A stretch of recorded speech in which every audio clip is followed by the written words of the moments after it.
20대는 최고의 시기라고 즐기라고 다들 말하잖아요. 즐길 수 있을 때 즐겨라. 실컷 성인이 된 자유를 즐기고 탐구하고 많은 사람들을 만나라고요. 근데 저는 20대 때 내내 혼란, 불확실성, 불안에 둘러싸여 있는 기분이었어요. 인생은 왜 50부터 반등하는가 라는 책이 있는데요. 이 책의 저자 조넌선 라우시는 책에서 20대에서 30대 사이에 계속 행복지수가 낮아진다는 통계 자료를 소개해요. 제목처럼 50대가 돼서야 다시 행복도가 올라간다나? 20대는 자유가 주어지는 동시에 갑자기 많은 책임이 부여되는 시기예요. 대학을 졸업하고 무슨 일을 할지 빨리 정해야 될 것 같은데 내 인생에서 뭘 하고 싶은지 모르겠어서 방황하게 되는 시기요. 동시에 좋은 결정을 내려야 한다는 부담감도 있고요. 저도 대학교 때 지금 생각해보면 그래봤자 한두 살 차이 나는 또래였는데도 선배들이 고시공부, 대외활동, 인턴 같은 거 하는 거 보면서 선배는 뭐 하고 싶은지 어떻게 정했냐 물어보고 다녔던 것 같아요. 항상 그런 무거운 질문을 마음속에 갖고 있었어요. 다들 정답을 알고 명확한 방향성을 갖고 살아가는 것 같은데 나만 이렇게 헤매나? 하는 초조한 기분으로요. 특히 경제적인 불안감이 큰 부분을 차지하는 것 같아요. 요즘 세상은 돈을 벌 수 있는 방법이 정말 많다고들 하잖아요. 다들 엔잡이다, 부동산이다, 주식이다, 코인이다 그런 얘기를 하고 너무나도 쉽게 부자가 된 사람들의 이야기가 넘쳐나고 이것만 하면 당신도 부자가 될 수 있습니다. 그런 식의 제목도 많고요. 그런 말을 들으면 사람이 더 조급해져요. 우리나라는 돈을 가장 중요한 1위의 가치로 올려놓은 나라라는 통계자료가 있어요. 미국 여론조사기관 퓨 리서치 센터에 따르면 17개국 성인에게 삶을 가치 있게 만드는 것에 대해 물어봤는데 한국이 물질적 행복을 1순위로 꼽았다고 해요. 정말 어딜 가나 돈 얘기니까 조급하고 나만 뒤처지는 것 같은 생각이 드는 건 당연해요. 대학생 때 인턴을 하던 회사들에서도 점심시간마다 윗분들이 주식창을 켜고 주식 얘기만 주구장창 하시더라고요. 아무리 고연봉을 주는 업계고 직급이 높은 분들이라고 하더라도 예외는 없었어요. 그리고 인스타나 틱톡에는 전 세계를 누비면서 인생을 즐기고 있는 사람들의 이야기를 너무 쉽게 볼 수 있고 그러니까 당연히 나는 실패자야 하는 생각이 머리를 비집고 들어오기 쉬운 환경인 것 같아요. 더군다나 20대 때는 또 많은 사람들을 만나고 헤어지게 되는 시기잖아요.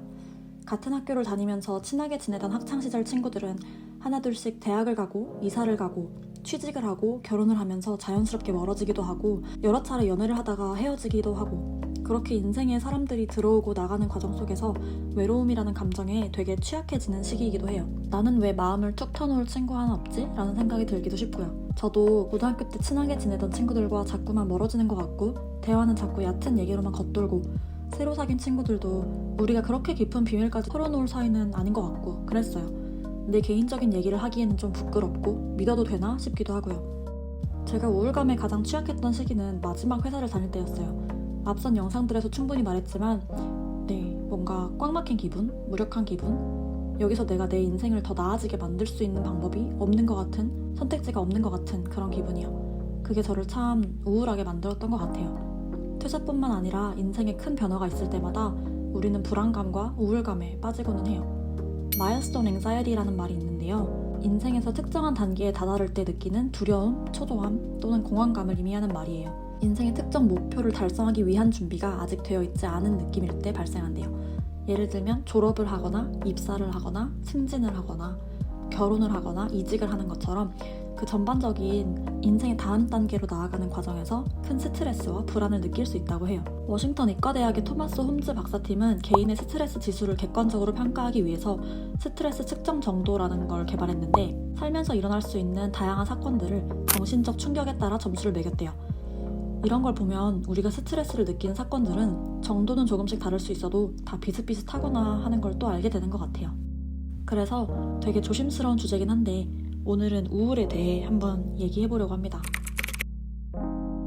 우울은 어떤 것에도 쉽게 흥미나 즐거움을 느끼지 않고 때로는 모든 게 무의미하다고 느끼고 스스로가 무가치하다는 느낌이 들 때도 있고 밖에 나가거나 새로운 것도 다 하기 싫어하는 무기력함을 느끼고 주변 환경과 자꾸 비교하게 되면서 자기 자신에 대한 짜증과 분노의 감정을 느끼기도 하고 잠이 엄청 많아지고 침대에서 일어나기 싫고 우울감을 느낄 때는 이런 증상들이 나타나는 것 같아요.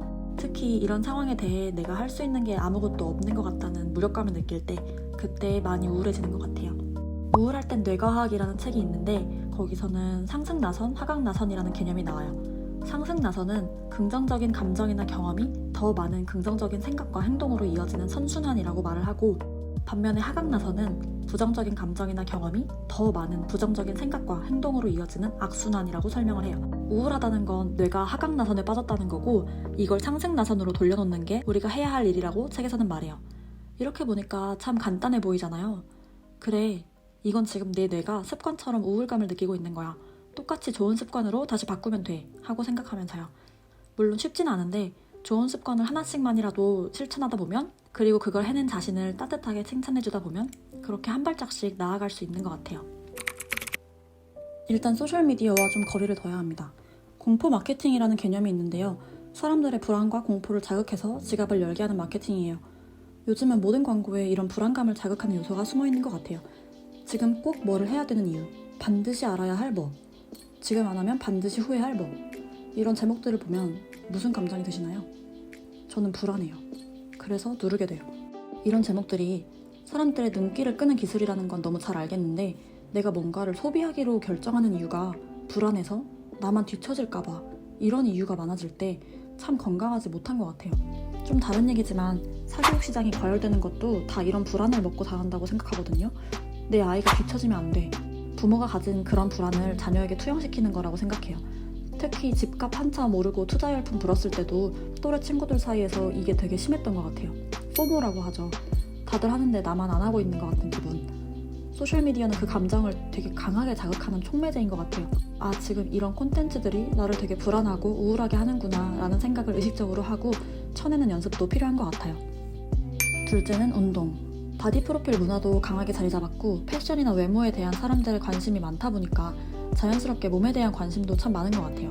근데 저는 운동이 신체 건강도 물론 맞지만 정신 건강과 매우 밀접한 연관이 있다고 생각하거든요.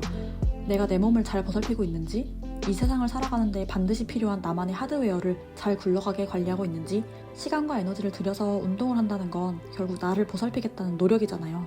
운동해야지 하고 못하면 그게 쌓여서 더 우울해지더라고요. 처음에는 그 운동해야지의 기준을 낮게 설정하는 게 도움이 되더라고요. 작은 성취의 기억을 하나씩 만들어 나가는 게 우울감을 극복하는 데 도움이 된다고 하는데, 운동도 그렇게 작은 목표부터 하나씩 달성해 나가는 게 중요한 것 같아요. 운동복을 입기만 해도 일단 성공했다고 쳐주는 거예요. 그 다음엔 산책을 하든 10분만 가볍게 운동을 하든 다 성공이라고 쳐주는 거죠. 저도 처음에는 산책으로 시작했던 것 같아요. 퇴근하고 나면 온몸의 기운이 다 빠져서 의지도 체력도 더 이상 안 생기는데, 머릿속에서는 운동해야 되는데 이런 생각이 계속 맴돌고 있고, 결국 안 하게 되면 나는 게으른 사람이야 이런 목소리가 또 비집고 들어와요. 근데 이런 제가 지금은 정말 꾸준히 운동을 하고 있는데요. 가장 효과적이었던 방법은 바로 운동 자체를 보상의 시간으로 설정하는 거예요. 제가 정말 재밌게 듣는 팟캐스트가 있는데 그걸 꼭 운동할 때만 들을 수 있게끔 규칙을 정해놨어요. 그러면 그 팟캐스트를 듣기 위해서라도 운동을 하러 가게 되더라고요.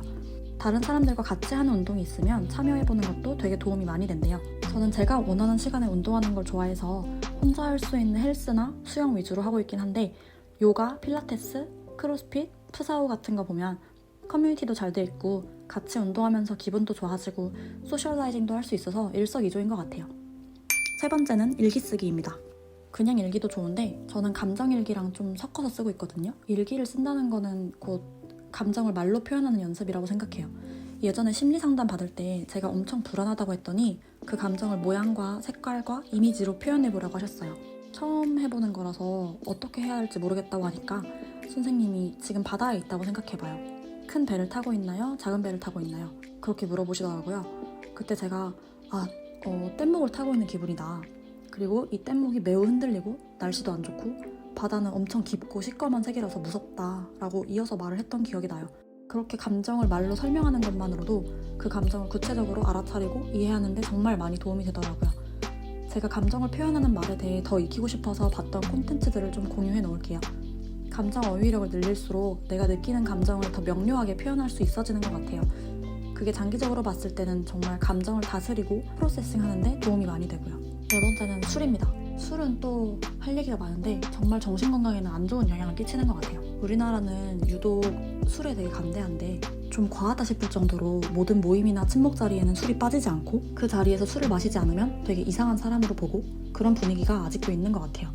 술도 결국 기호식품이잖아요. 좋아하면 먹고 싫어하면 안 먹고 그냥 민트초코 같은 거죠. 근데 그냥 그대로 인정해주면 되는데 이게 사회생활에 윤활유처럼 사용되다 보니까 암묵적으로 압박감이 있는 것 같아요. 회식 자리에서 가장 연차 낮은 애들이 술을 뺀다? 용납이 안 되죠.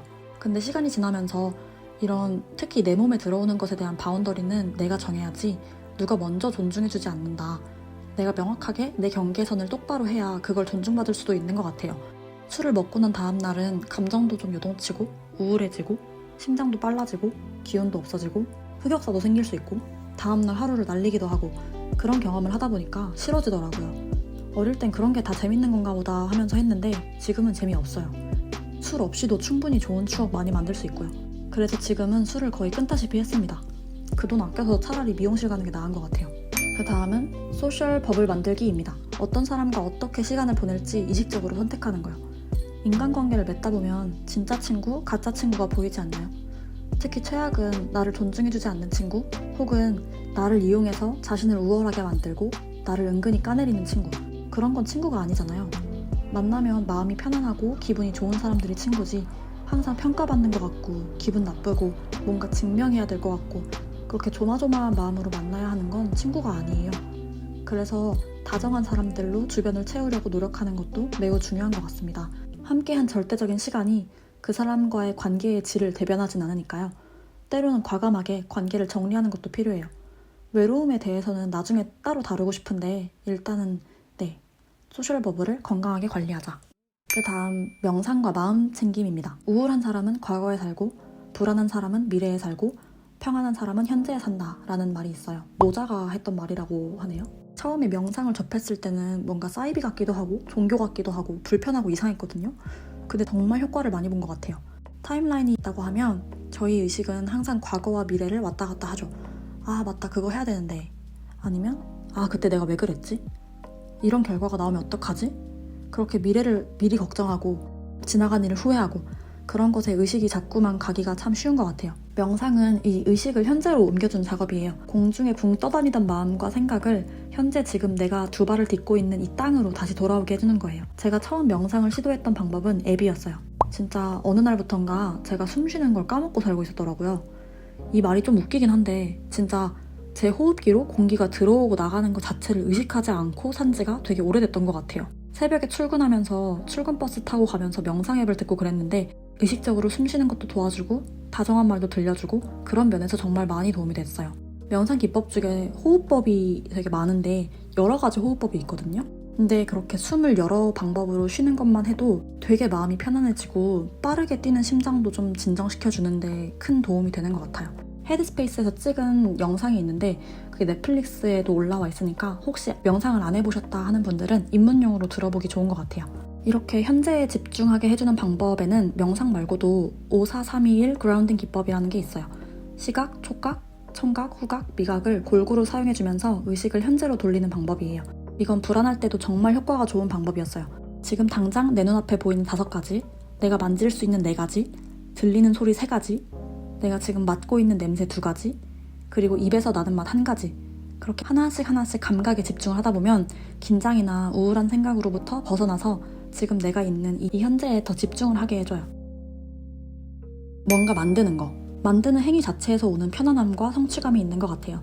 주변에 우울증을 겪던 친구들이 있는데 뜨개질을 시작하고 그걸 기록하면서 엄청 좋아졌다고 얘기하더라고요. 뜨개질 말고도 요리, 그림 그리기, 색칠하기, 목공예, 종이 접기, 그런 손으로 뭔가를 만드는 활동이 마음에 참 좋은 영향을 끼치는 것 같아요. 사실 하루 종일 우리 컴퓨터랑 핸드폰을 끼고 살다시피 하는데 인간이 이렇게 하루 종일 인터넷 속에 빠져 살라고 설계된 생명체가 아니란 말이죠. 그러니까 이것도 결국에는 몸을 사용하는 것과 관련이 있는 것 같은데 뭔가 창조하면서 느끼는 즐거움을 추가해보면 어떨까 싶어요. 플레이리스트 만들기. 우울하면 사실 한없이 우울한 음악만 듣고 싶어지는데 그게 더 안 좋은 것 같아요. 그런다고 감정이 막 해소되는 것도 아니고 오히려 더 우울해지는 것 같아요. 앞에서 얘기했던 하강나선을 오히려 강화하는 행동인 것 같아요. 저는 플레이리스트를 만들 때 기분에 따라 만들고는 하는데 신나게 드라이브하고 싶을 때, 운동할 때, 차분해지고 싶을 때, 기분 좋아지고 싶을 때, 자신감 뿜뿜하고 싶을 때, 용기를 얻고 싶을 때, 나 혼자 한껏 우아하게 분위기 내고 싶을 때 이런 리스트를 구분해놨고 좀 더 전반적으로 활기차고 기분 좋고 가사도 따뜻한 노래들로 꾸려놨어요. 옛날에는 질질 짜는 노래, 구구절절하고 아련해 보이는 노래 듣고 그랬는데 별로 득될 게 없는 것 같기도 하고 좋았던 기분도 더 가라앉기만 하고 그래서 지금은 끊다시피 했어요. 그런 노래들도 가끔은 필요할 때가 있는데 듣는 노래가 기분을 상당히 많이 좌우하는 것 같습니다. 보면 무조건 기분 좋아지는 콘텐츠를 만들자. 가끔 생각 없이 보면서 낄낄대고 싶은데 막상 그렇게 빵 터지게 웃긴 콘텐츠를 요즘 좀 찾기 힘든 것 같아요. 근데 친구들한테 물어보니까 웬 그 막 하이킥, 무한도전, 순풍산부인과 이런 옛날 콘텐츠들을 많이 본다고 하더라고요. 저 같은 경우에도 영드나 미드, 스탠드업 코미디를 많이 보는데 미란다나 브루클린 나인나인처럼 보면 무조건 웃기고 기분 좋아지는 그런 자신만의 콘텐츠 리스트를 항상 마음속에 저장해놓고 언제든지 꺼내보면 참 좋은 것 같아요. 소리내서 낄낄 웃다 보면 기분이 좋아지더라고요. 청소, 방 상태는 자신의 마음 상태와도 같대요. 힘든 하루를 끝내고 집에 돌아왔는데 물건은 널브러져 있고 어제 저녁에 먹다 남은 음식은 식탁에 그대로 남아있고 옷도 마구잡이로 널브러져 있고 그 위에 또 옷 벗어놓고 침대에 눕는 거죠. 이러면 마음속에 또 과제 하나가 생기는 거잖아요. 아, 주말에 치우자. 근데 마음속에 계속 뭔가 해야지 하면서 계속 안 하고 있는 게 생겨버리면 기분이 또 안 좋아진단 말이죠. 이불 빨래, 가구 배치 바꾸기, 작은 소품 사서 꾸미기, 예쁜 사진 걸기, 향초 사기 이런 것도 결국 내가 나를 어떻게 대해주는가의 문제인 것 같아요. 나는 깨끗하고 깔끔하고 쾌적한 환경에서 살 자격이 있는 사람이야 라고 생각하고 나를 대해주는 거죠. 내가 생활하는 내 방이 엄청 지저분한데 내가 거기서 밥도 먹고 잠도 자고 하다 보면 뇌도 나는 이런 데서 지내도 괜찮은 사람인가 보다 하는 것 같아요. 그게 결국 우울감을 넘어서 자기 존중감으로도 연결되는 것 같고요. 같은 맥락에서 한 끼 식사를 하더라도 예쁜 접시를 쓰고 햇반을 돌려 먹더라도 그릇에 덜어서 먹고 이런 게 물론 설거지 느는 건 아는데 먹을 때 내 기분이 식당에 온 것처럼 산뜻하고 기분이 좋은 게 상당히 효과가 좋더라고요. 매 끼니를 그렇게 하긴 귀찮을 수 있지만 그래도 가끔은요. 마지막으로 제게 정말 많이 도움이 됐던 방법이에요. 바로 팟캐스트인데요. 특히 외로움을 달래는데 되게 좋았어요. 옆집 언니랑 도란도란 통화를 하는 기분인데 야심차고 정보가 많은 팟캐스트 말고 좀 더 정신건강이나 따뜻하고 다정한 말로 가득 차 있는 그런 느낌의 팟캐스트를 골라 들었어요. 아니면 웃긴 팟캐스트요. 그런 데서 호스트랑 게스트가 나와서 본인들이 느꼈던 우울이나 불안 같은 감정들을 똑같이 느껴봤고 그런 건 당연히 느낄 수 있는 감정이고 정상이고 그런 개인적인 에피소드를 나누는 걸 듣다 보면 참 많이 위로가 되더라고요. 그 외에도 내가 가진 장점과 매력 50가지 적어보기, 나에게 편지 써보기, 내가 뭘 할 때 기분이 좋아지는지 적어보기, 나의 취향 만들기 등등 혼자 있는 시간 동안 나를 더 알아보고 이해하려고 하다 보면 이런 우울이라는 감정도 조금은 나아질 수 있지 않을까 싶어요. 특히 나를 위해 하는 행동에 게으르다거나 비효율적이라거나 하면서 죄책감을 가지지 않았으면 좋겠어요. 제가 그랬거든요. 생산적이지 않은 행동은 다 쓸모없는 행동이라고 생각했어요. 근데 그만큼 그런 행동들을 해야만 삶이 더 풍성해지고 그런 행동을 하고 싶은 만큼 마음이 많이 힘든 상태인 거니까 그렇게 너무 본인을 다그치지 말고 안아줄 수 있으면 좋겠어요. 20대는 나에 대해 알아가는 시기인 것 같아요. 모든 경험들이 조금씩 나를 성장시키고 있고 또 모두의 타임라인은 다 다르니까 그렇게 조급해할 필요도 없어요. 내가 어떤 감정을 느끼든 그 감정 자체는 잘못된 게 아니래요. 그게 우울이 아니라 분노나 질투, 짜증처럼 되게 강렬하고 부정적인 감정들도 그 감정 자체는 잘못이 없어요. 그러니까 자꾸만 왜 자꾸 우울하지? 왜 이런 감정을 느끼지? 왜 이 감정에서 헤어나오질 못하지? 하면서 자책하거나 다그치지 말고 대신에 그런 감정에서 나오는 생각과 반응을 우리가 통제할 수 있는 거니까 그런 걸 연습해보면 돼요. 내가 그런 감정을 느낄 수밖에 없는 이유를 산책하면서 스스로에게 물어도 보고 일기도 쓰고 하면서 건강하게 하나씩 소화해 나가다 보면 그렇게 다시 봄을 마주할 수 있는 것 같습니다. 너무 길고 무거울 수도 있는 주제였는데 이렇게 들어주셔서 감사하고 오늘도 시청해주셔서 감사합니다.